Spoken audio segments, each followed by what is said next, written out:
ಸಮಾಜ ವಿಜ್ಞಾನ ಅಧ್ಯಾಯ 15 ಅರ್ಥವ್ಯವಸ್ಥೆ ಮತ್ತು ಸರಕಾರ ಪ್ರಶ್ನೋತ್ತರಗಳು.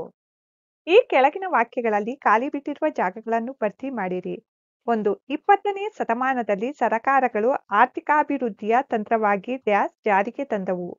ಉತ್ತರ ಆರ್ಥಿಕ ಯೋಜನೆ.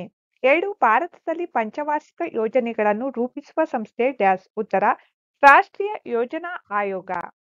3. 11ನೇ ಪಂಚವಾರ್ಷಿಕ ಯೋಜನೆಯಲ್ಲಿ ಡ್ಯಾಶ್ಗೆ ಪ್ರಾಮುಖ್ಯತೆ ನೀಡಲಾಗಿದೆ. ಉತ್ತರ ಎಲ್ಲರನ್ನೂ ಒಳಗೊಂಡ ಬೆಳವಣಿಗೆ. 4. ಭಾರತದ ಹಸಿರು ಕ್ರಾಂತಿಯ ಪಿತಾಮಹ ಡ್ಯಾಶ್. ಉತ್ತರ ಡಾಕ್ಟರ್ ಎಂ.ಎಸ್. ಸ್ವಾಮಿನಾಥನ್. 5. ಪರಿಸರ ಸ್ನೇಹಿ ಹಾಗೂ ಸುಸ್ಥಿರ ಕೃಷಿಗಾಗಿ ಸರ್ಕಾರವು ರೈತರಿಗೆ ಡ್ಯಾಶ್ ವಿಧಾನವನ್ನು ಬಳಸುವಂತೆ ಪ್ರೋತ್ಸಾಹಿಸುತ್ತಿದೆ. ಉತ್ತರ ಸಾವಯವ ಕೃಷಿ. 6. ನೀತಿ ಆಯೋಗವು ಡ್ಯಾಶ್ ರಲ್ಲಿ ಸ್ಥಾಪಿತವಾಯಿತು. ಉತ್ತರ ಜನವರಿ 1, 2015. ಕೆಳಗಿನ ಪ್ರಶ್ನೆಗಳಿಗೆ ಒಂದೊಂದು ವಾಕ್ಯದಲ್ಲಿ ಉತ್ತರಿಸಿ. ಪ್ರಶ್ನೆ 1. ಆರ್ಥಿಕ ಯೋಜನೆಯ ಅರ್ಥ ತಿಳಿಸಿ. ಉತ್ತರ ಸರ್ಕಾರವು ನಿರ್ದಿಷ್ಟ ಧ್ಯೇಯೋದ್ದೇಶಗಳೊಂದಿಗೆ ದೇಶದಲ್ಲಿರುವ ಸಂಪನ್ಮೂಲಗಳನ್ನು ಸಮರ್ಥವಾಗಿ ಬಳಸಿಕೊಂಡು ಜನರ ಸುಖವನ್ನು ಗರಿಷ್ಠ ಮಟ್ಟಕ್ಕೆ ಹೆಚ್ಚಿಸಲು ಪ್ರಜ್ಞಾಪೂರ್ವಕವಾಗಿ ಮತ್ತು ವಿವೇಕಯುತವಾಗಿ ಜಾರಿಗೊಳಿಸುವ ಪ್ರಕ್ರಿಯೆ ಆರ್ಥಿಕ ಯೋಜನೆ ಎನ್ನುವರು. ಪ್ರಶ್ನೆ 2. ಭಾರತದ ಆರ್ಥಿಕ ಯೋಜನೆಯ ಪಿತಾ ಯಾರು? ಉತ್ತರ ಭಾರತದ ಆರ್ಥಿಕ ಯೋಜನೆಯ ಪಿತಾಮಹ ಭಾರತ ರತ್ನ ಸರ್ ಎಂ ವಿಶ್ವೇಶ್ವರಯ್ಯನವರು. ಪ್ರಶ್ನೆ 3. ಪಂಚವಾರ್ಷಿಕ ಯೋಜನೆಗಳಿಗೆ ಅನುಮೋದನೆ ನೀಡುವ ಸಂಸ್ಥೆ ಯಾವುದು? ಉತ್ತರ ಪಂಚವಾರ್ಷಿಕ ಯೋಜನೆಗಳಿಗೆ ಅನುಮೋದನೆ ನೀಡುವ ಸಂಸ್ಥೆ ರಾಷ್ಟ್ರೀಯ ಅಭಿವೃದ್ಧಿ ಮಂಡಳಿ. ಪ್ರಶ್ನೆ 4. ಹಸಿರು ಕ್ರಾಂತಿ ಎಂದರೇನು? ಉತ್ತರ ಭಾರತದ ಆಹಾರ ಧಾನ್ಯಗಳ ಉತ್ಪಾದನೆಯಲ್ಲಿ ಆದಂತಹ ಶೀಘ್ರ ಪ್ರಗತಿಯನ್ನು ಹಸಿರು ಕ್ರಾಂತಿ ಎನ್ನುವರು. ಪ್ರಶ್ನೆ 5. ಸುಗ್ಗಿ ನಂತರದ ತಂತ್ರಜ್ಞಾನ ಎಂದರೇನು? ಉತ್ತರ ಕೃಷಿ ಉತ್ಪನ್ನಗಳ ಸಂಗ್ರಹಣೆ, ಸಂಸ್ಕರಣೆ ಮತ್ತು ಮಾರಾಟದಲ್ಲಿ ಬಳಕೆಗೆ ತರಲಾದ ಸುಧಾರಿತ ತಂತ್ರಜ್ಞಾನವನ್ನು ಸುಗ್ಗಿ ನಂತರದ ತಂತ್ರಜ್ಞಾನ ಎಂದು ಕರೆಯುತ್ತಾರೆ. ಪ್ರಶ್ನೆ 6. ನೀತಿ ಆಯೋಗದ ಈಗಿನ ಅಧ್ಯಕ್ಷರು ಯಾರು? ಉತ್ತರ ನೀತಿ ಆಯೋಗದ ಈಗಿನ ಅಧ್ಯಕ್ಷರು ದೇಶದ ಪ್ರಧಾನಮಂತ್ರಿ ಶ್ರೀ ನರೇಂದ್ರ ಮೋದಿಯವರು. ಕೆಳಗಿನ ಪ್ರಶ್ನೆಗಳಿಗೆ 5-6 ವಾಕ್ಯಗಳಲ್ಲಿ ಉತ್ತರಿಸಿ. ಪ್ರಶ್ನೆ 1. ಕಲ್ಯಾಣ ರಾಜ್ಯಗಳಲ್ಲಿ ಸರ್ಕಾರಗಳ ಕಾರ್ಯಕ್ಷೇತ್ರ ಹೇಗೆ ವಿಸ್ತರಣೆಗೊಂಡಿದೆ?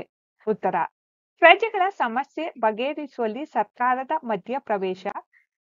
ಸರ್ಕಾರಗಳು ಎಲ್ಲ ಪ್ರಜೆಗಳಿಗೆ ಆಹಾರ, ಬಟ್ಟೆ, ವಸತಿ, ಶಿಕ್ಷಣ, ಆರೋಗ್ಯ, ನೈರ್ಮಲ್ಯ, ಸಾರಿಗೆ ಸಂಪರ್ಕ ಮುಂತಾದ ಹಲವು ಸೌಕರ್ಯಗಳನ್ನು ಒದಗಿಸುತ್ತದೆ.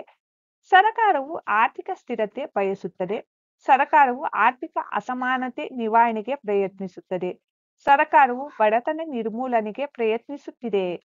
ಪ್ರಶ್ನೆ 2. ಪಂಚವಾರ್ಷಿಕ ಯೋಜನೆಗಳ ಉದ್ದೇಶಗಳನ್ನು ಬರೆಯಿರಿ. ಉತ್ತರ ಪಂಚವಾರ್ಷಿಕ ಯೋಜನೆಗಳು ಬಡತನ ನಿರ್ಮೂಲನೆ, ಜನರ ಜೀವನ ಮಟ್ಟವನ್ನು ಸಾಧ್ಯವಾದಷ್ಟು ಗರಿಷ್ಠ ಮಟ್ಟಕ್ಕೆ ಹೆಚ್ಚಿಸುವುದು, ಉತ್ಪಾದನೆಯನ್ನು ಗರಿಷ್ಠ ಮಟ್ಟಕ್ಕೆ ಹೆಚ್ಚಿಸುವುದು, ಉದ್ಯೋಗಾವಕಾಶಗಳನ್ನು ಹೆಚ್ಚಿಸುವುದು, ಆರ್ಥಿಕ ಅಸಮಾನತೆಯನ್ನು ಕಡಿಮೆ ಮಾಡುವುದು, ಆರ್ಥಿಕ ಸ್ಥಿರತೆಯನ್ನು ಕಾಯ್ದುಕೊಳ್ಳುವುದು, ಅರ್ಥವ್ಯವಸ್ಥೆಯನ್ನು ಆಧುನೀಕರಣಗೊಳಿಸುವುದು ಇತ್ಯಾದಿ.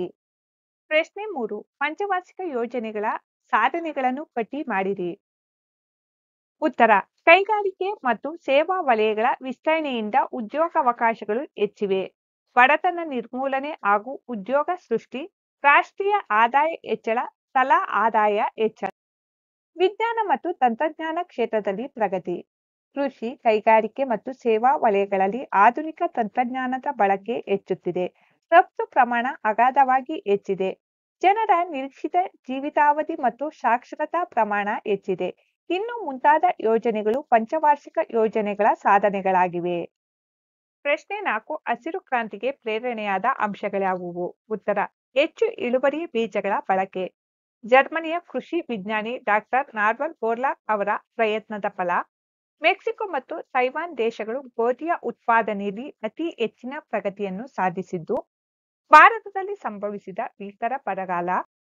ಆಹಾರ ಧಾನ್ಯಗಳ ಕೊರತೆ, ಹೆಚ್ಚು ಇಳುವರಿ ಬೀಜಗಳ ಬಳಕೆ, ರಾಸಾಯನಿಕ ಗೊಬ್ಬರದ ಬಳಕೆ, ಕ್ರಿಮಿನಾಶಕಗಳ ಬಳಕೆ, ನೀರಾವರಿ ಸೌಲಭ್ಯದ ವಿಸ್ತರಣೆ. ಭಾರತದಲ್ಲಿ ಡಾಕ್ಟರ್ ಎಂ.ಎಸ್. ಸ್ವಾಮಿನಾಥನ್ ಅವರ ಪ್ರಯತ್ನ ಇವು ಹಸಿರು ಕ್ರಾಂತಿಗೆ ಪ್ರೇರಣೆಯಾದ ಅಂಶಗಳು.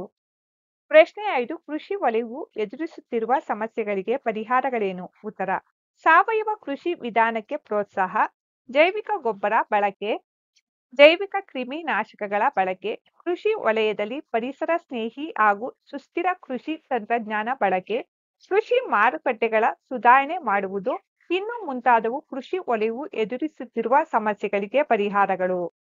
ಪ್ರಶ್ನೆ 6, ನೀತಿ ಆಯೋಗದ ಧ್ಯೇಯಗಳು ಯಾವುವು? ಉತ್ತರ: ನೀತಿ ಆಯೋಗದ ಧ್ಯೇಯಗಳು ಭಾರತ ಸರ್ಕಾರದ ಅತ್ಯುನ್ನತ ಸಾರ್ವಜನಿಕ ನೀತಿ ಚಿಂತಕರ ಚಾವಡಿಯಾಗಿ ಕಾರ್ಯನಿರ್ವಹಿಸುವುದು, ಆರ್ಥಿಕ ಅಭಿವೃದ್ಧಿಯನ್ನು ವೇಗಗೊಳಿಸುವ ಕಾರ್ಯವನ್ನು ನೋಡಲ್ ಏಜೆನ್ಸಿಯಾಗಿ ಕಾರ್ಯನಿರ್ವಹಿಸುವುದು, ಕೆಳಮಟ್ಟದಿಂದ ಸಂಪನ್ಮೂಲಗಳನ್ನು ಬಳಸಿಕೊಂಡು ಆರ್ಥಿಕ ನೀತಿ ನಿರ್ಮಾಣ ಪ್ರಕ್ರಿಯೆಯಲ್ಲಿ ಭಾರತದ ರಾಜ್ಯ ಸರ್ಕಾರಗಳ ಒಳಗೊಳ್ಳುವಿಕೆಯ ಮೂಲಕ ಸಹಕಾರಿ ಫೆಡರಲಿಸಂನನ್ನು ಉತ್ತೇಜಿಸುವುದು, ರಾಷ್ಟ್ರೀಯ ಭದ್ರತೆಯ ಹಿತಾಸಕ್ತಿಗಳನ್ನು ಆರ್ಥಿಕ ತಂತ್ರ ಮತ್ತು ನೀತಿಯಲ್ಲಿ ಸಂಯೋಜಿಸಲಾಗಿದೆಯೇ ಎಂದು ಖಚಿತಪಡಿಸಿಕೊಳ್ಳುವುದು, ಅಪಾಯದಲ್ಲಿರುವ ನಮ್ಮ ಸಮಾಜದ ವಿಭಾಗಗಳಿಗೆ ವಿಶೇಷ ಗಮನ ನೀಡುವುದು.